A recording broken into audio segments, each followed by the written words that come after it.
Não se turbe o vosso coração, credes em Deus, credes também em mim. Na casa de meu pai há muitas moradas, se assim não for, eu vou-lo teria dito, pois vou preparar-vos lugar. E quando eu for e vos preparar-vos lugar, voltarei e vos receberei para mim mesmo, para que onde eu estiver, sejais vós também. Muito bom dia.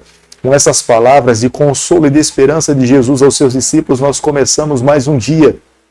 Queremos a cada dia sentir a presença, a bênção de Deus sobre cada um de nós. Queremos ter a plena convicção que os anjos do Senhor se acampam ao nosso redor e nos livra de todos os males. Todos os dias nesse canal nós estudamos um capítulo da palavra do Senhor. E quero convidar você nessa manhã a ter a palavra de Deus aberta no livro de Jeremias, capítulo 16, o versículo 1 e o versículo 2. Veio a mim a palavra do Senhor dizendo: não tomarás mulher, não terá filhos, nem filhas neste lugar. Fica muito claro para nós, quando nós temos a palavra de Deus nas mãos, que aqueles que escolhem servir e amar a Deus acabam sofrendo nas mãos daqueles que não têm Deus na sua vida. A vida fiel a Deus nos leva a viver em contramão desse mundo. Embora Jeremias soubesse que estava vivendo em dias desafiadores, dias que seriam perseguidos, dia que seria oprimido, rejeitado e perseguido pelo povo, mas Jeremias estava disposto a viver a verdade do Senhor, estava disposto a amar ao Senhor e estava disposto que a sua vida se tornasse um sermão vivo para que todas as pessoas, quando olhassem para ele, tivessem plena convicção do que elas deveriam fazer com as suas vidas. Como nós podemos observar no versículo 2 do capítulo que nós estamos analisando nessa manhã, Deus proíbe Jeremias de contrair casamento. Embora aquela sociedade, os hebreus se casavam muito novos, Deus estava dizendo para o profeta Jeremias que ele não deveria contrair casamento. Portanto, em função do seu ministério, Jeremias teve que viver uma vida no celibato, não se casou com ninguém e não deixou a descendência. O estado civil de Jeremias era um sermão vivo para aquela geração. Todas as pessoas, quando olhassem para Jeremias e o visse solteiro, deveriam entender o sermão vivo que ele estava pregando através da sua vida. As palavras do Senhor para o profeta Jeremias eram muito enfáticas a respeito do seu estado civil, porque Deus queria que a vida do profeta servisse como um sinal para aquela geração. Aquelas mulheres e aqueles homens morreriam naquela geração, eles não deixariam descendentes. Pelo fato do profeta Jeremias não contrair casamento, era uma prova clara do que Deus estava falando para aquela geração, era um sermão vivo e as palavras do Senhor se cumpriu. Quando os soldados de Babilônia vieram e tomaram Judá e Jerusalém e levaram cativo, muitas pessoas morreram, muitas pessoas perderam os seus filhos, além de perder os seus familiares, eles não poderiam chorar nem prantear. O fato de não participar de uma cerimônia fúnebre de um ente querido para um judeu era uma afronta, era uma desonra, mas Deus estava dizendo que era daquela forma e eles tiveram que vivenciar todos os fatos descritos pelo Senhor. Jeremias capítulo 16, o versículo 6, a Bíblia diz o seguinte: nessa terra morrerão grandes e pequenos, e não serão sepultados. Não os prantearão, nem se farão por eles incisões, nem por eles se raparão as cabeças. Deus estava, através da boca do profeta, declarando acerca do futuro do seu povo. Eles passariam por momentos difíceis. Eles seriam levados pelos babilônicos.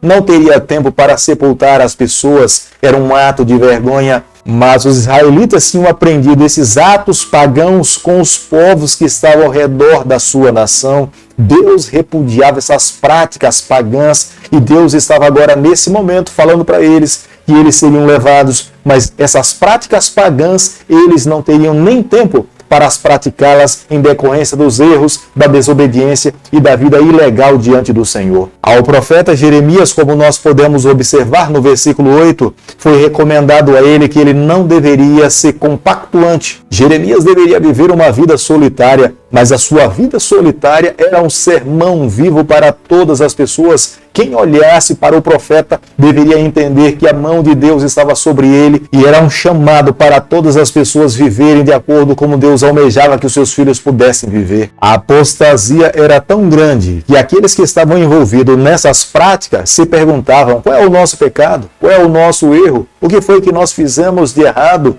Mas não é que eles não estivessem errados, era que a sua vida estava tão longe de Deus que eles já não mais conseguiam encontrar o caminho da salvação. E nesse momento, o que cabia a eles era serem levados para o cativeiro, serem julgados, passarem pelo sofrimento. Quem sabe lá no sofrimento, os seus corações quebrantados reconheceriam a Deus como sendo soberano e se converteriam a Deus por completo. No versículo 16, nós podemos observar que os juízos de Deus estavam de uma forma iminente a bater na porta de cada israelita.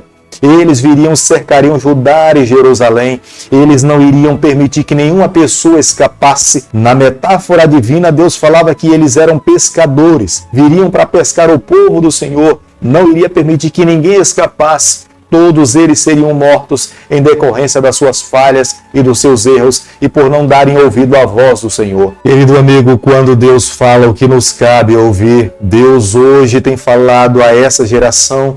Deus tem um remanescente nessa terra e a vida desse remanescente também é um sermão, é uma pregação viva para essa geração.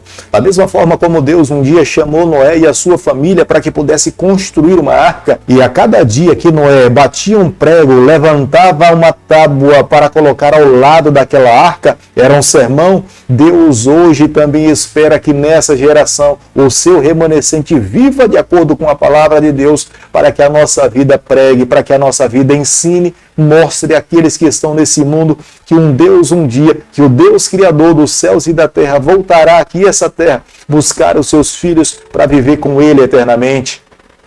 Cabe a cada um de nós que temos a palavra de Deus nas mãos praticá-la, vivê-la, viver em comunhão com o Senhor e permitir que Ele conduza a nossa vida em toda a nossa caminhada.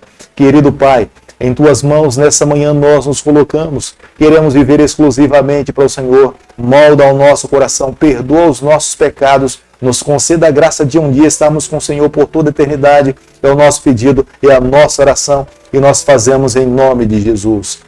Que o Senhor te abençoe e te guarde. Que Ele faça resplandecer o seu rosto sobre você.